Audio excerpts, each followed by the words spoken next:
Hi అండి అందరికీ. ఇంట్లో పాత గాజులు ఉంటాయి కదా, పడేస్తూ ఉంటారు కదా. నేనైతే పాత గాజులని కొత్తగా తయారు చేసుకోవాలనుకుంటున్నాను. ఈ వస్తువులను అయితే తీసుకోండి. నేనైతే కొంచెం కలర్ఫుల్గా ఉన్న దారిని తీసుకున్నాను. మీ దగ్గర స్లేట్ ఉంటే స్లేట్ తీసుకోండి, లేకుంటే ప్యాడ్ ఉంటే ప్యాడ్ని తీసుకోండి.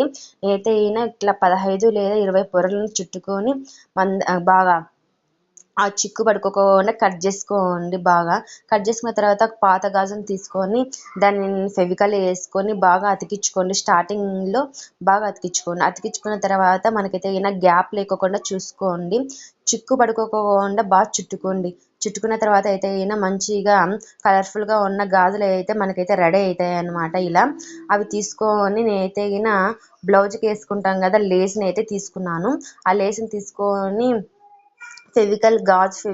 ఫెవికాల్ తీసుకొని గాజు చుట్టూ ఫెవికాల్ వేసుకొని ఇలా అతికించుకున్నాను అనమాట. లాస్ట్లో వచ్చేసి కొంచెం పీసులు లేకోకుండా బాగా కట్ చేసుకొని ఫెవికాల్ కొంచెం ఎక్కువగా వేసుకోండి.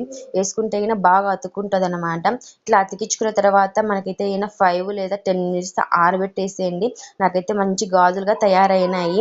నాకైతే బాగా నచ్చినాయి, కలర్ఫుల్గా ఉన్నాయి. తర్వాత వచ్చేసి మీకైతే ఈ వీడియో నచ్చినట్లయితే like and subscribe please. Okay bye.